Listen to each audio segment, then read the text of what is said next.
All right, no problem at all.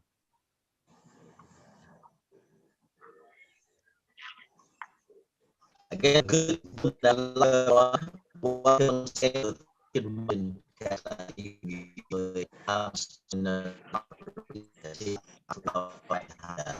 just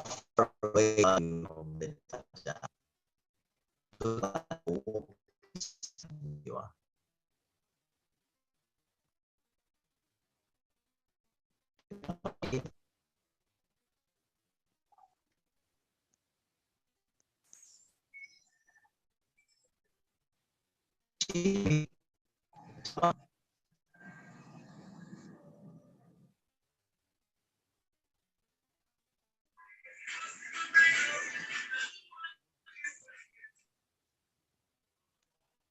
Hoping that I'm not doing any others in the room.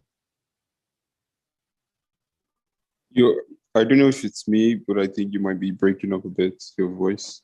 Your network is, I can barely hear you. Yeah.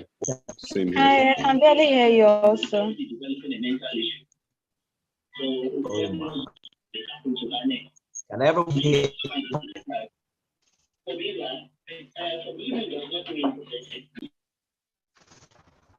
Hello, can you hear me? Your voice is breaking up quite a bit. Yeah, we can hear you. You're just breaking up a bit. That's all. So I'm hoping that this works out. Okay, now.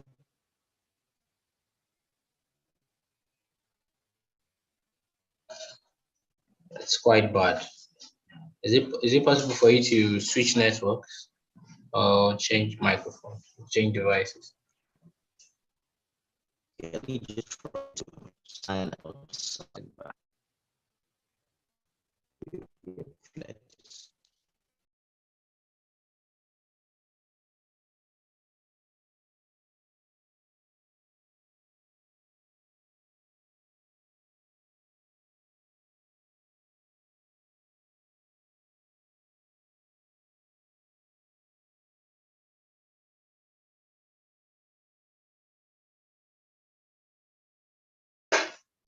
I've paused the live stream while I wait for him to get back. Sorry about that. Please give us a few minutes. Well, in the meantime, we'll just have some conversations here. So for those who don't know, Melvina is one of the awardees of the Equity and Equality Scholarship, which we started last year in honor of the late Mrs. Adekoya, the first and only Surveyor General of Nigeria. Female, I should say, woman, I should say, even more clearly and distinctively. And she's a second-year recipient. And I am always thrilled to have Melvina here with us. Melvina, tell them a little bit about yourself, because I don't know that Jillian has met you or Tolu. Hello, everyone. My name is Melvina. I'm a student of Nandas University studying 500 levels, studying surveying and geoinformatics. I should be in second semester if not for this ASU strike, but then we are hoping on the government, hoping on God. Yeah, so this is my second year for the scholarship. I won the scholarship the second time, and it's been a wonderful time with the family, Live Abundantly, and the Adekoya's family. They are really, really helping out. Not just me, we are 11 or 10. Yeah, we are 10 now. Yeah, so it's a wonderful thing with the Adekoya's family. Thank you. Well, thank you, Melvina, for introducing yourself. And some of the things that we work on is networking and mentorship and lots of extra activities to help prepare you and others for the workforce and learning those interpersonal skills. It looks like Nifemi is back. Whilst we wait for him to connect, maybe Jillian can introduce herself. Jillian, I've known you about 5 years, and I met you through IOM.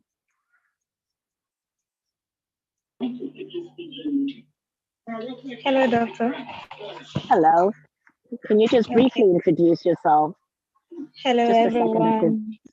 everyone. My name is Chilean Azu. A returned migrant from Libya, and I'm currently a founder of a female survival-led association. I am passionate about empowering women and girls because I don't want women and girls to suffer the way I did. So I've been sensitizing them, educating them on the best ways to migrate and what they can do to help themselves back home. Um, we do a lot of things, and I'm glad to be here. I'm also glad when I met Doctor inspired me. She inspired me with a lot of information. In fact, sitting with her on a round table, I learned so many things. I was like, oh wow, so I need to put what I've heard here to work. And so far, it's been good. Thank you, Doctor, for your mentorship. Thank you. You. And interestingly, one of the sessions I was in today was focused on the narrative of refugees, changing the narrative. So people who left their homelands were forced to leave and having to, like you did, come irregularly, or in other cases, just had to flee, telling their stories. And it was absolutely fascinating. There's a brief video that I've posted on Live Abundantly, and you might want to go and have a look at that. All right, Nifemi is back, so let's get started because Nifemi, I need to get into another session very soon. Dr. Ama, can you hear me now? Yes, I can. Can you hear me? Loud and clear. Sorry, I kept you in the sun for too long. It's quite all right. All right. Dr. Ama is joining us live from Paris. Everyone online can see the Eiffel Tower. It looks like a walking distance. Is it that close to you, Dr. Ama? It's actually quite close. I can make it less than 20 minutes. I mean, we should just move this podcast to that location next week. I think we should. We should, right? Live Abundantly can make that happen. Oh, well, from your mouth to the universe. Thank you for that prayer. All right, Dr. Ama is here live with us. We have Chilean. Chilean just talked about what she's doing. Melvina is also here with us, and Toluoni. I don't know if the other people have introduced themselves, or do I have to do that? I think Tolu is the only one who hasn't had a chance to introduce himself. All right, Tolu, let me do that for you because you seem to have a very lovely Please go ahead. brief here. Tolu is a finance professional with an MSc from Imperial College London, and he has a BSc from Middlesex University in London. He currently also sits as young advisor to the UK policy think tank, Chatham House. His interests include learning new skills and building relationships. I like the fact that Dr. Ama is talking to someone else. Apologies, I'm out in the open. People are walking by and saying hello, and it will be rude of me not to respond appropriately. But please go ahead. I will try to mute. I'm going to mute myself. Here we go. Tolu, I like the fact that you are interested in building relationships. And just before this podcast started, Dr. Ama was sharing with us how you guys met, that you were talking to a fine young lady who challenged you to speak with Dr. Ama. How did you go with that lady, Tolu?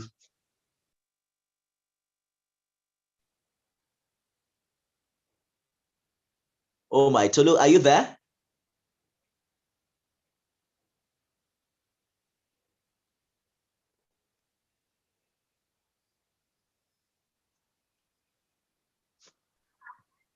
Tolu is there, but we can't hear him. Oh, he's muted. Tolu, you're muted.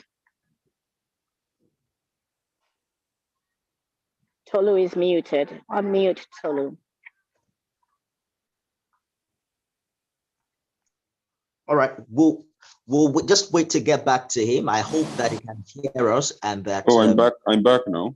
I can hear you clearly. Beautiful. Can you hear me? Yes, we can hear you now, Tolu. Okay, sorry. I don't know if you asked me a question.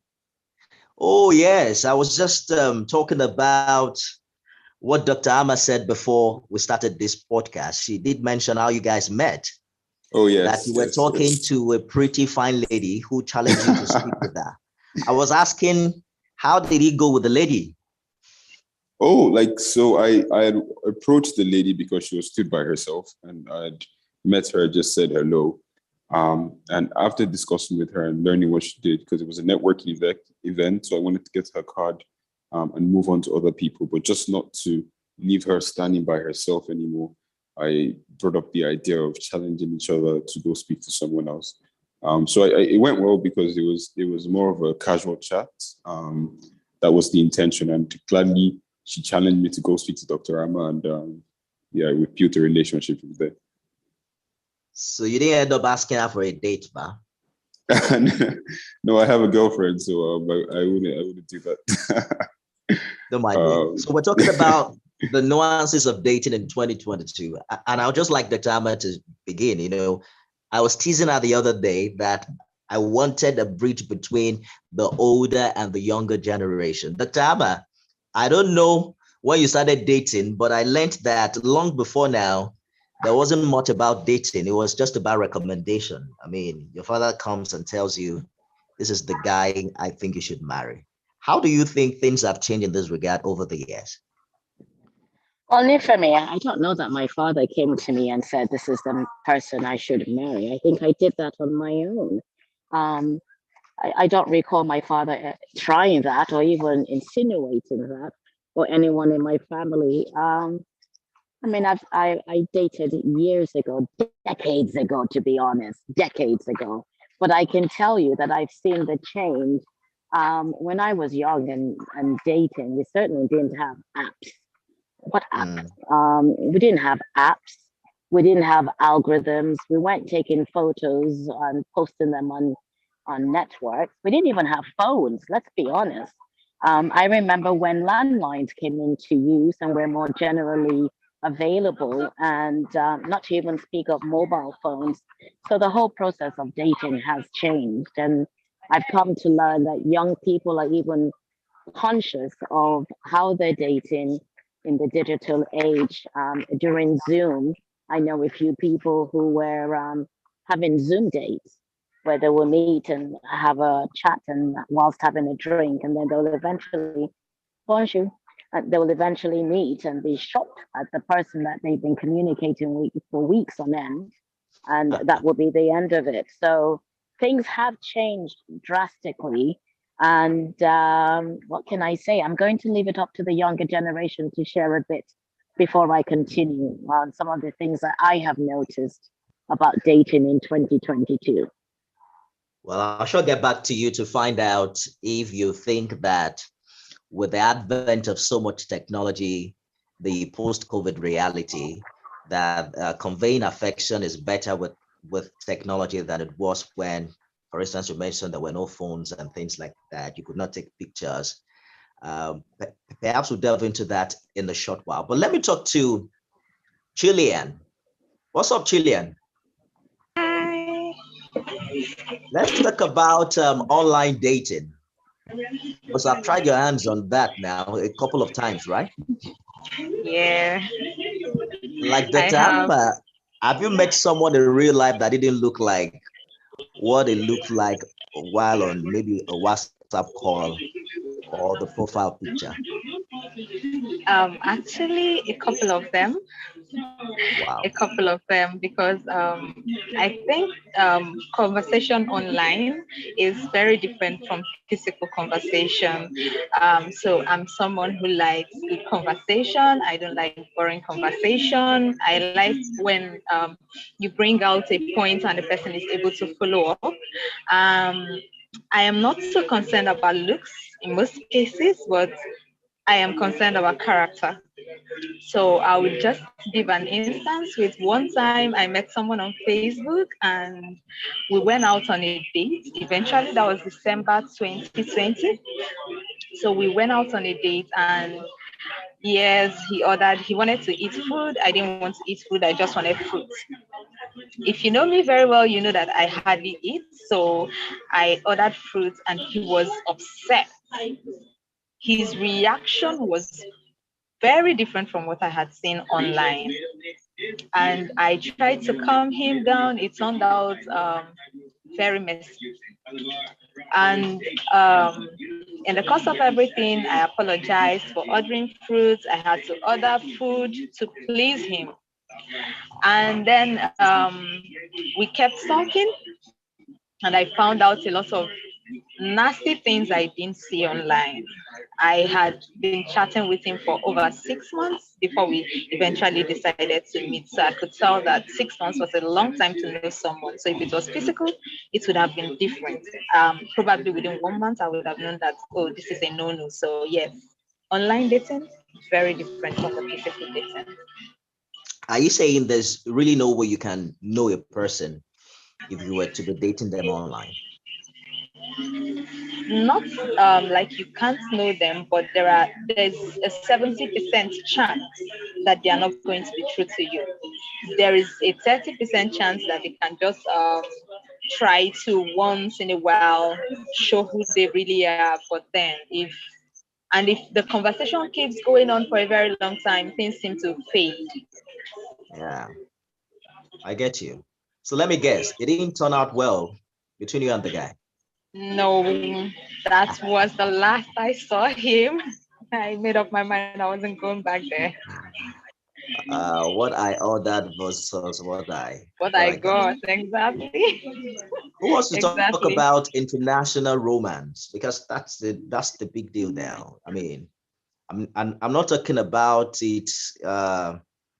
I'm not talking about Yahoo romance. I'm talking about international romance. You know, you meet someone online, you're in Nigeria, the person is in the UK or the US, and you are actually dating, you know, but you are not together in the same physical space. Personally, I don't think it works. Um, I don't think I can date someone that is not like um, a few meters away from me. But who has a different idea I or an can experience to speak share? briefly, but I Yeah, think speak. Dr. Amma wanted to say something. Dr. Amma, do you want to go ahead? I can speak No, after you you. go. No, please go ahead. Oh, okay. So unlike Chilean, I haven't instigated a relationship online. Most times I'm typically more likely to get into a relationship with somebody who is just, maybe in the same university as I am, or same group of friends, same church, those sorts of things. But however, I have been in a relationship and then had to move to a different city. So this then answers your question of international dating, because I used to go out with somebody. I used to be in a relationship with somebody who we met in the UK and we're in the UK together. But then after about a month, I had to move back to Lagos, Nigeria. And what happened was that we had to be very intentional about doing things together, like catching up. It was just like very sort of core regiment as to things we had to do to ensure that we didn't sort of draw apart.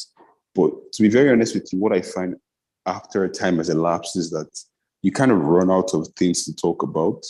And not because you're not interested in each other, but because you're not facing the same realities, you're not in the same circles, the spontaneous things don't happen. You always have to sort of like report as opposed to co-enjoy maybe moments together. And just reporting the moments that I had, you're reporting moments that you had to me. We're not in moments together, and so going through spontaneous things together, it takes away the non-verbal part of relationship, because and everyone knows that there's love languages as well. Spending time, quality time is one of those love languages. Sometimes even touch, being able to hug somebody or say hello, or just like being the other person's presence when you're having a difficult time. But it's impressive because we went for over a year together, and I don't think that in many or in times before it would have been that possible, because as Dr. Ahmad said, there were no phones, and all of the technology we have today, they didn't have it then. So even if you had a relationship with somebody who was abroad in those days, you were just hoping for the best. You weren't really so up to speed as to whether they were still in the relationship with you or whether you were just holding yourself. But I guess what I'm trying to say is that we were able to communicate. But even yet, even still with that, in my case, it didn't pan out the way we wanted it to. In some other cases, I've seen people go on to still get married, go on to still be together. But in my case, it didn't end up like that. Okay, thanks, Nifemi. So are you saying Doctor? that technology wasn't enough to bridge the distance gap? I'm saying that technology definitely is great for communication, but it doesn't solve all the problems and it doesn't fill in all the gaps that relationships need to thrive. I feel like whether you were born a million years ago or today, the fundamentals of relationship in terms of time spent together, moments experienced, non-verbal cues, little, just soft issues that you have to be present together to enjoy or to experience. Those things don't just go out of the window because we suddenly have technology and we can. The only thing technology allows is for you to communicate live. They could still communicate in the past, but it would take some time. What happens is that you're able to get a response almost immediately today, and you're able to visualize and see where they are. But it doesn't bring in all of the physical elements of being with somebody. I was going to say something because 2 or 3 things came to mind. One of them was the use of the word intentionality, because when you get into a relationship, you have to be intentional in communicating and being together.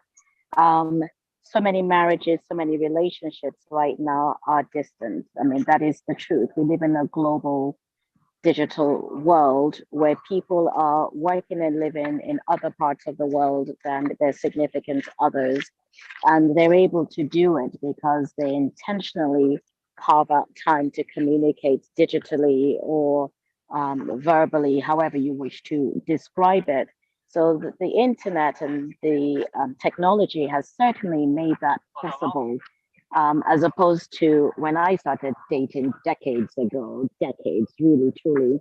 You had to write letters and hope that the letters would be received. And then when the letters are received, there will be a response that come back to you. So it's not about distance, it's about the quality and the intentionality of dating. I did want to say to Chillian and to all those who are online at this moment, if you're on a date with a person and they're upset because you're not ordering what they intend for you to order, it is a good sign that it is an unhealthy situation. You should be able to order what. It's a red flag, absolutely. You should be able to order fruit if that's what you desire, or you should be able to order food if that's what you desire. But to do something to please another person is an absolute red flag. It's time to walk away. And I'm glad that Chillian, over the course of the evening, even though she didn't need to apologize for not liking something, for not ordering food, was able to see that in due course. There is something that I've noticed a lot about in talking to my children who are in their 30s, that this whole thing about the techniques of dating have changed, and the concern for, date rape and date drugs and all of these things have become quite prominent. So I just wanted to throw it out there because the dating scene has changed and people are a lot more open to meeting in places and doing things as a group.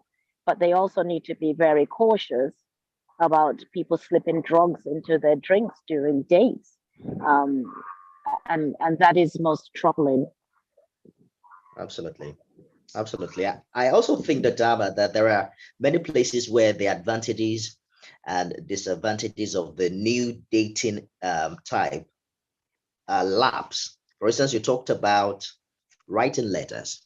I can't remember the last time someone wrote me a letter. On WhatsApp these days, people just use emoticons. Do you think it's deeper at that time than it is now? Well, that's very interesting because I'm one to embrace technology. So all of these new ways of communicating do work. And they're still expressive, but it's not the same thing as hearing a voice or being in space and time with that person at that moment in time. But it certainly helps when you can FaceTime, when you can Zoom, when you can WhatsApp. Isn't that what we all did during Yeah, the pandemic with the lockdown? We were doing that. We were communicating with our loved ones in such a manner. And, marriages have continued, relationships have continued, some have stopped, some have started. But I don't know that it devalues it in any way. I think it's just we have new ways of expressing ourselves, of sending short videos or short messages. You couldn't do that before. My goodness. I mean, I can't even imagine in the 70s any other way of communicating that wasn't about letter writing or giving somebody a letter to deliver for you or that sort of thing. It has changed. It has changed in 50 years. There's no doubt about it. absolutely it has. I haven't heard from you, Melvina. I'd like you to talk about matchmaking. Dr. Amma did mention that she wasn't privileged to have a father who dictated to her what to do. But we've had stories like that from many years ago where not necessarily being dictated to, but the way it was, the norm and the culture at the time was such that someone is referred, to you and someone is recommended. I think it's also happening again with the many dating apps, a situation where you're matched with people who, um, um, based on your preference, you get all those kind of matchmaking taking place online these days. Is this something you've tried out before, Melvina? What's your experience in that regard? I've never tried any of those machines for the dating machine. I've not. So I don't really know how it works or what they're doing there. So I don't know. Like Tolu, you are more of the physical element. You want to see what you're into, right? Melvina? No, not like I think regardless of whatever we all say, I think attraction plays a major key, but you can't stop at attraction. You have to go deeper. Yeah. I think as humans, you'll always be attracted or not attracted to people, but it doesn't stop at that. If you base decisions on attraction, then you're in trouble already. But does it play a part? I think it certainly does. It does. I think it certainly does, yeah. I agree to you, it does. And technology has played a huge role in helping us to remain connected. Like we're saying, Dr. Amma now, live in Paris, and some of us are in Nigeria. That's amazing. Some years ago, that would have been practically impossible. But then it means, therefore, that with technology, you can bring some, quality connection into your relationship. But I agree with you that it doesn't necessarily replace the need to be together in a single space. But Melvina, what are your thoughts in this regard? I like to hear your thinking as regards the dating as we have it post pandemic and in 2022. Well, what everybody's saying is correct. Everybody's right in their own way. But then my own opinion for online dating, it's actually a good place to meet different persons, especially people who are far from you. Like you could meet somebody in Abuja, Lagos, you could meet someone outside the country. So it's actually a good place to meet people. But then um, persons are getting married from meeting online. Then they can set up a meeting, meet up each other. When they see that they're actually compatible with each other, they go ahead and get married. People are going into relationship, although it works, although it doesn't work. But then I think apps, Facebook, WhatsApp, is a good place to meet persons and communicate. But with the way things are going, like Dr. Amma said, the dating and drugs, dating and rapes, we girls, ladies like us, especially in this time, we actually get into the wrong hands. Yes, because I wouldn't say it's desperate, but we actually want to fit in. I'll use myself as an example. There was a time when I was like I didn't have a boyfriend, and actually nobody was coming to me, and I think I wanted to just feel among my friends were having boyfriends, and they were actually, I wanted something, I wanted someone. So there was this time I gave into this baby than Hello Cities online, and it actually it almost got me into the wrong hand.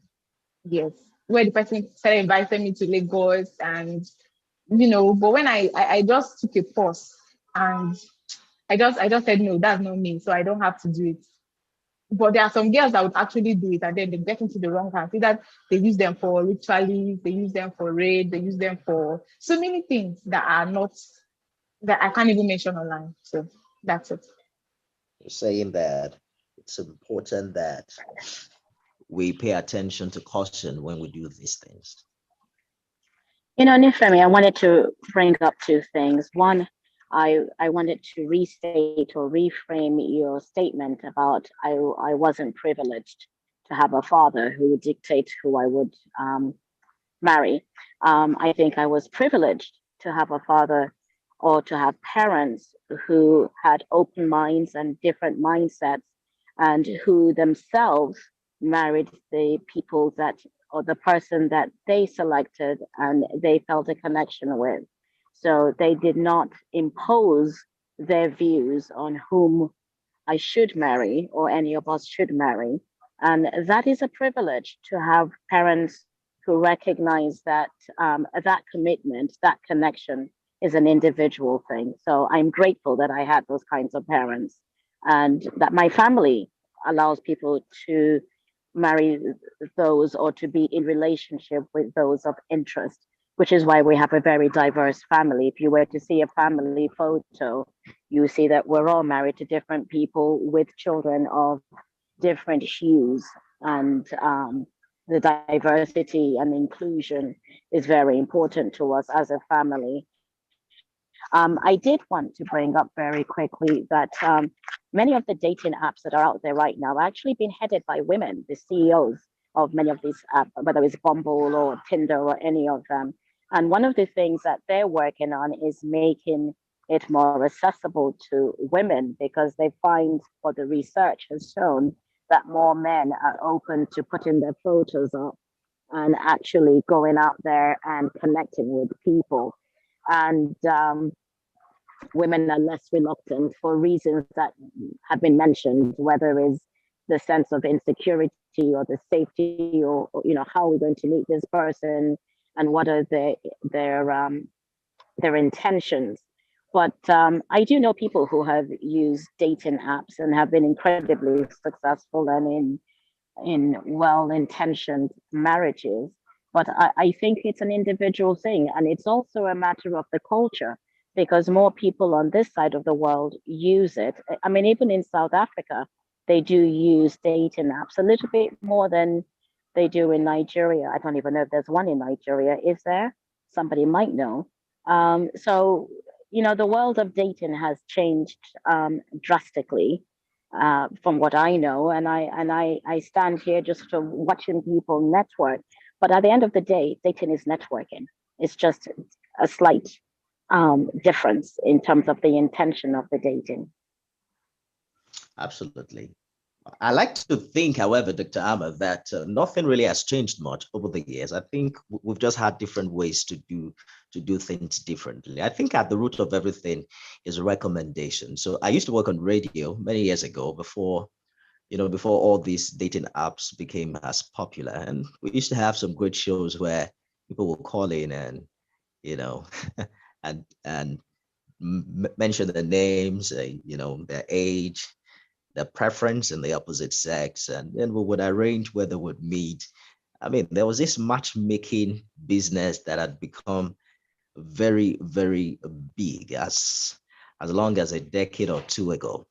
Unlike now, where you can just subscribe to an app and make things happen yourself. On the contrary, perhaps I can just bring in Chilean here. You look at the fact that, technology is great, and then it brings us together. It's even sometimes just spices the romance in a relationship. But there's a flip side to it, a situation where you're with someone in a physical space, but both of you have a mobile device and you're literally connecting with someone else. you're chatting with someone else. I mean, so there are a lot of marriages now where people are even more connected to people who are thousands of miles away from them because they are chatting, they are doing video calls, they seem to connect more to people outside the legitimate relationship. It's what leads to what we call cheating and many of the dramas that we see online. But what do you think is responsible for that, Gillian? Do you think it's a mismanagement of the device, or perhaps we just need to, perhaps we just need more than two in the 2022 mode of dating? Okay, thank you so much, Femi. I would like to say that um, what I think is responsible for this is, um, would I say selfishness, or the fact that people just are not satisfied. Okay, so before going into a relationship, you know why you're going into a relationship, you know what you want, and then you found someone who, at the very beginning, you said, oh, this person has everything that I want in this relationship. And then all of a sudden, you're looking out for somebody else to would I say compare? So I don't really know if I'm going to say you're not satisfied with the one you found, so you want to check another, and then you find out that before you know it, you're connecting to 4 or 5 persons. For instance, on Afro introduction, I figured out that you could connect with as many persons as possible. And at some point, I was just asking myself, what are you really doing here? Just shut this thing down and stop all of this madness, because it wasn't making sense. Like, to me, I felt like, okay, so um, there is no reason why people do this apart from selfishness. So if I found someone, for instance, I'm not married yet, so I'm still dating, and um, I don't know if it is the same with the guy, but when I met someone, he's not based in Nigeria, and I just felt like, okay, so I'm done. Like, for now, I don't want to be on any of the apps anymore. I just stopped communicating with all of the people who were reaching out to me, except for business, because I told myself that, okay, so now you're dating, this is your relationship. You have to protect it, you have to focus on it, you have to build it. But then, because of selfishness, some persons tend to, okay, so I'm with this person, he's probably paying my bills, let me be with this person who is satisfying me here. I remember a conversation I had with someone in a vehicle. That was on Friday. I was heading to Benin. And so we're alone in the car, and he asked if I was in a relationship, and I said yes. I don't know. I think I was so much in a hurry to have answered him. And he said, I would have just liked to start a relationship with you. And I'm like, oh, sorry, wrong timing. So he said, but the person you're dating won't be aware of this. And I'm like, okay, so should I cheat on him because he's not in Nigeria? And he said, even if you like, connect with as many persons as possible, he wouldn't find out. So I was like, don't you think it's selfish? And he told me it's not selfish, it's what everyone is doing. So you two could try it. I'm like, wow. And I know I'm an African lady. As an African lady, there's this mindset that I am not supposed to just be everywhere, So aside selfishness, I don't think there is any genuine reason why people are double dating. It makes sense if you're connecting with people on the basis of business, when you're in a relationship, or on the basis of probably other things, not But Julian, dating. there are people, there's another way to look at this. There are people who wouldn't, be upfront to ask you to start cheating on your partner because everyone does it. There are people who are smarter than that, who are way more subtle. I mean, you would have started doing things before you recognize or realize what it is you're doing. But let me bring Todo in very quickly to this conversation. They say it is easier now to cheat with technology. I mean, all you need to do is wipe the messages. Okay, I'm told Melvina's hand is up. Melvina, you want to chip in something quickly? Please go ahead. You're muted. Thank to mute you. your mic. I wanted to ask you what Cillian said. I wanted to ask you what she said. Some of the causes of cheating too. It's also let me use this as an example. I want the things I want in a guy, or the things the lady or the guy wants in a lady are 100%. And then he has been searching for so long, and then he sees a lady with 80% of what he wants, or she sees a guy with 80% of what he wants, and then he decides or she decides to settle with the person. And then maybe 3 months into relationship, or 4 months into, or 5 months into relationship, he sees somebody who has 90% of it, of what he was looking for. Said, this girl is better. I like this girl better. I like this guy better. And then you said some of these things are: one, you see somebody who is better than the person you're with in terms of what you're looking for in the person. And then two, you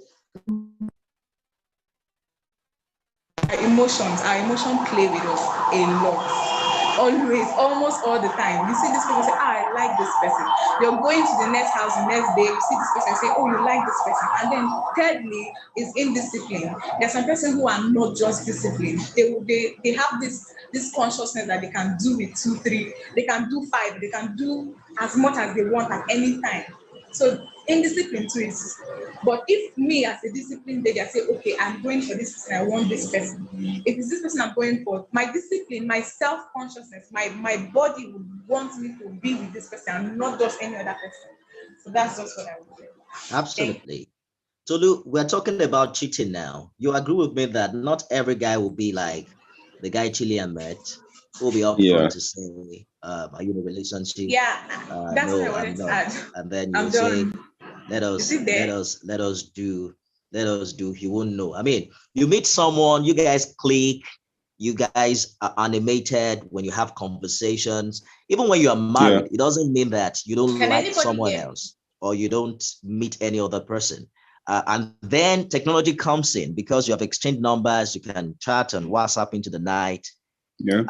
But is it technology that is the problem here, or is just indiscipline, as Melvina? No, I think I was definitely going to touch upon what Melvina said.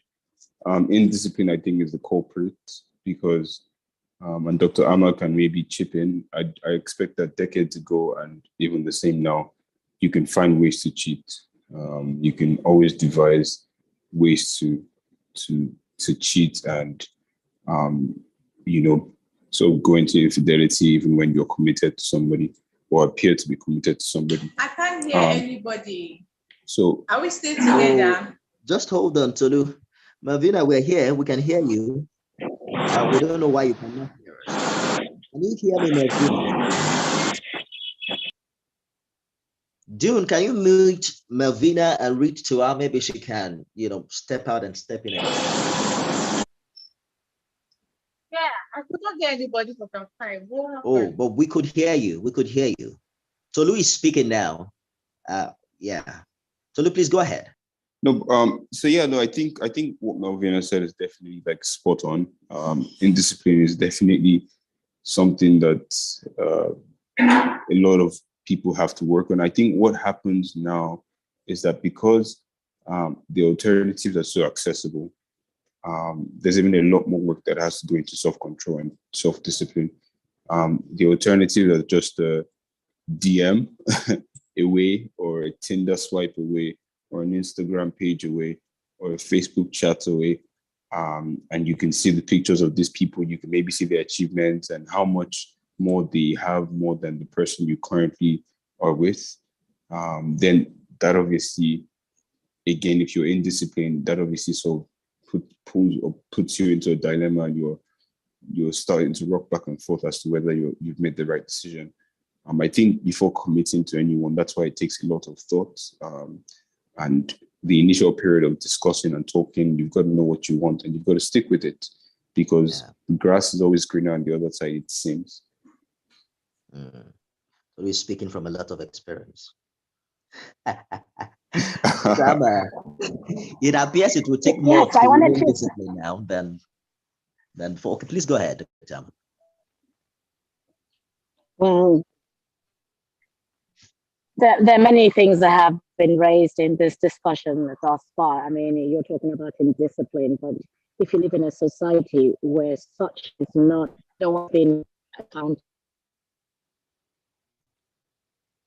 and you're going to live in a world where indiscipline reigns, whether it's in dating, in marriages, and in relationships as a whole. And I think everybody knows what I'm referring to, the fact that the infidelity when people are dating and it carries on into marriage, people know about it. They just go along with it because they think that is what it's supposed to be. It's not what it's supposed to be. I encourage young women, and I think anywhere else in the world, you'll notice that more women are taking control of their relationships, their dating status, and selecting and being,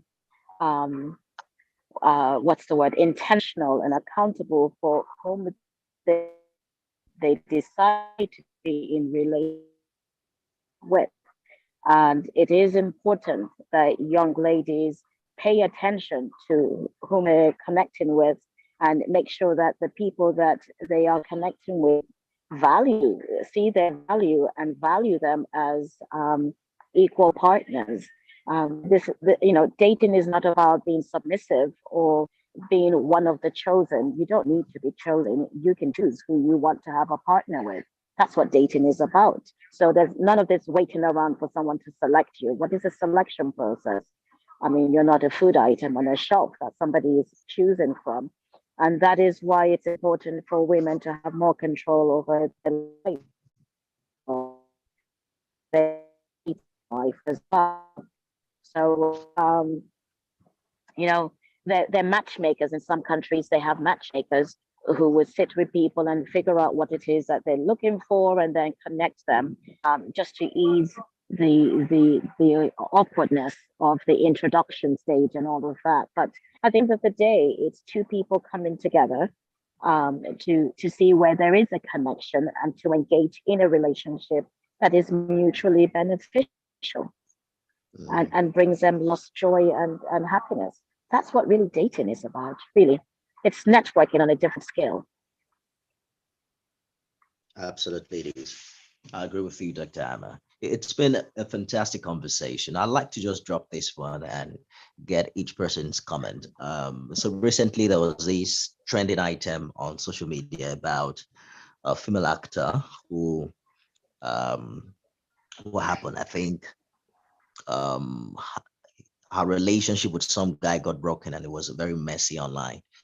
And it's more or less like a trend now when you see people wash that dirty linen out. I just like to get your reaction to how much of your loved one you love to showcase online. Dr. Amma, I doubt if she's online personally as Dr. Amma. I mean, you hardly can tell who Dr. Amma is.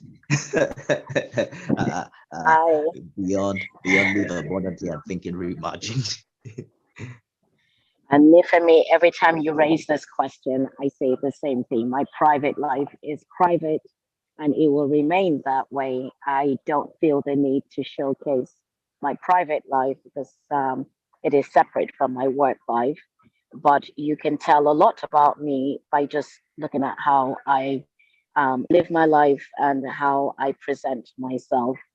To in my personal life. I understand that some people who do, but part of doing that is the flip side that people know too much. People will comment. There's a backlash in terms of how you begin to feel about yourself.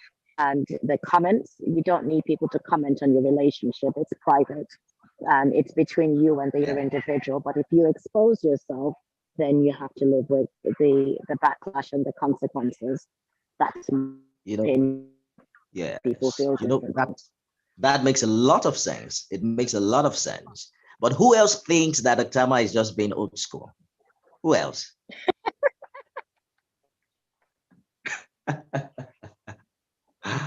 Tolu, do you think Dr. Amma is just being old school? You have to unmute your mic if you're speaking.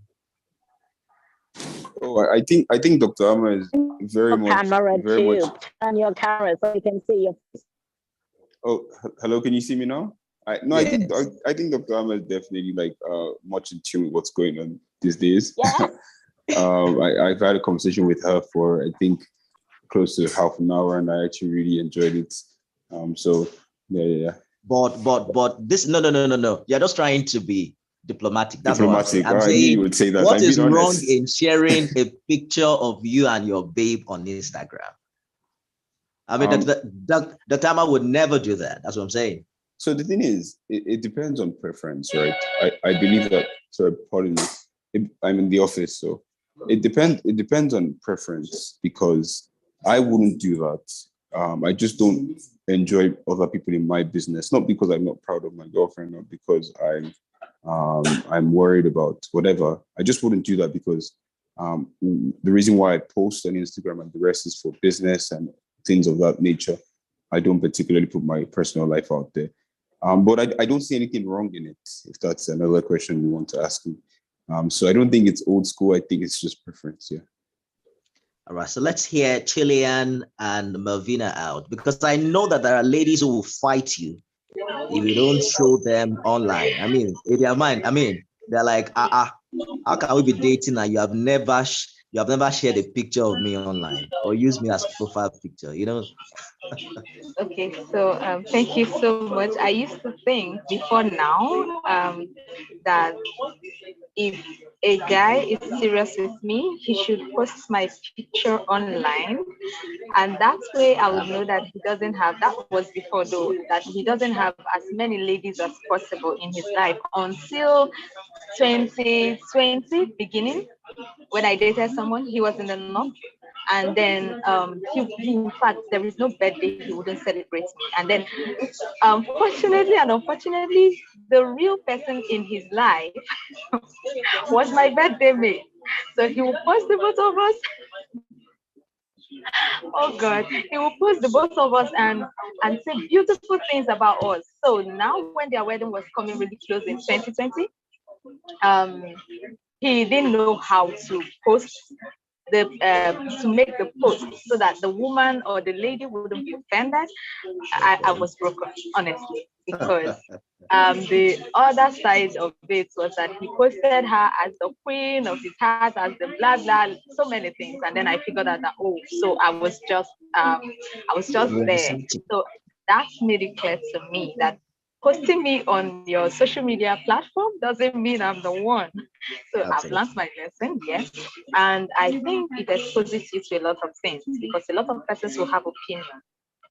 We are in a society where people are very opinionated, people talk.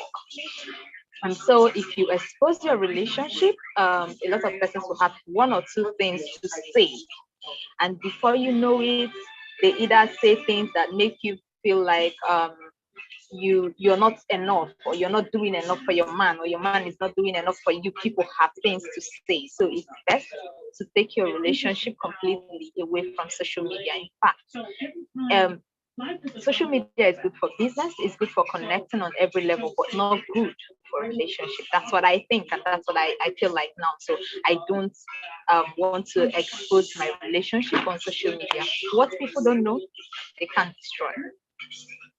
Thank you. Well said that. What people don't know, they can't destroy. And that's a punchline, And I think it's powerful. I mean, I was just kidding earlier. I mean, what Dr. Avan said is fantastic because think about it. Putting all your private life online is like shouting, private conversation at the top of the roof. Bedroom talks are bedroom talks. You necessarily don't have to, you don't need a loudspeaker so everyone can hear. So I understand what you're saying. Let's hear Melvina's point of view and we'll wrap. Hi, Melvina.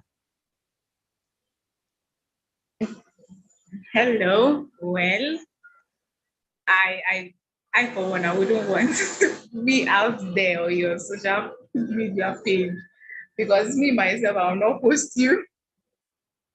I will not post you. So if you don't post me, I will not post you. The truth is that there's a friend of mine. She, like in 2 years, she dated 3 different guys, and those 3 different guys were on her social media. Every day, every outing, she's posting, every lunch, every dinner, she's posting of them. And then when the heartbreak comes, she's out there crying on social media and the rest. So in 2 years, she's dating 3 guys, 3 different guys. So it's actually best to keep it to yourself. Yeah, it should just be your friends who probably when he comes visiting or when you go visiting, his friends and your friend that knows. But coming online, posting your love of your life, and then tomorrow you're heartbroken and say, I hate this person or I don't hate this person. So it's just better you keep it to yourself. And when it's coming out official, probably engagement day, your marriage day, that doesn't mean you will not post the person on his or her birthday. You could just post and say things, but not really making it out loud that this is your boyfriend or this is your girlfriend or this is your fiance. Okay, when it comes to fiance, you can do that because for engagement, everybody will know that, oh, this person is coming for this person. So that's, it should be on that level. But for now, that is just on normal dating, boyfriend and girlfriend. Keep it to yourself. I keep it to myself. Okay, looks like everyone on this podcast with me is not big on PDA, public display of affection. But it's all right. I take a few exceptions, but I'll let it lie. We have to go now. Dr. Amma. Nifemi, you've been asking everybody questions, so now it's your turn. So, what are your thoughts on public display on digital platforms about relationships? Yeah, I do a bit of it. I mean, I show my wife, I show my kids. Maybe not everything, but I'm not that strict as you are. Once in a while, I just want to show. I just because my family, my wife has a YouTube. She's a YouTuber. I mean, so most of our family, at times, there's a part of our family that is work. There was a time when she featured our daughter on one of our shows. So there's a bit of our family life online, but I can bet that you haven't seen all of it. That's nice to know. That is nice to know. Oh, I have this wonderful dog that's literally running towards me as if it knows me, but it stopped. Well, I certainly understand that, and I am going to continue to be private. I am out there in the public, and I think there's enough information about me out there, and I want to keep it this way, and it works well for me and for my family. It's preferred. Absolutely. Yeah. I envy you, Dr. Amma. How do you envy me? I know. I wish I was as private as you are, but it's not just in me. No. We're all different, and that's what. I think it comes with a gene or something. I mean, it takes a level of discipline. It takes a whole dimension of discipline to be able to do that. I think there's a lot of what's the word? The need for privacy and the need to respect the others in the situation. Yes, you've got to respect their wishes. So I don't post photos and I don't post anything. It's all done privately, and maybe that's why it continues to thrive. All right, don't worry. I'll be taking more pictures with you now, so I can be posting on your behalf.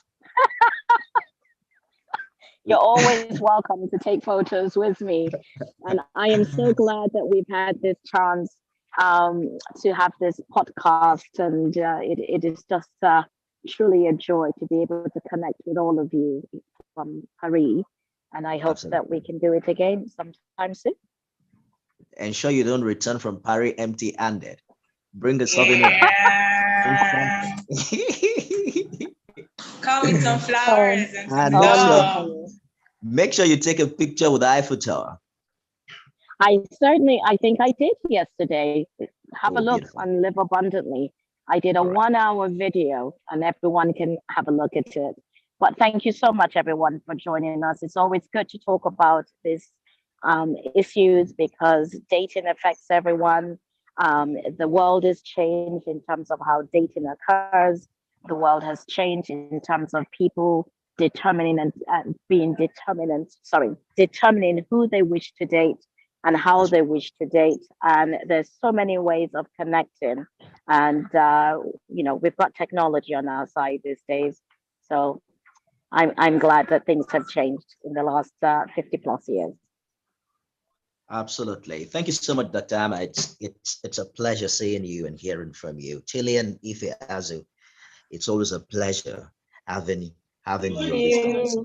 Thank you Melvina Lisa, thank you so much for sharing. So Luoni joined us earlier. He had to dash out. I think he's welcome. We're looking forward to also having him on subsequent episodes. I'm Nifemi Ogutoye. Thank you, everyone. See you again next time.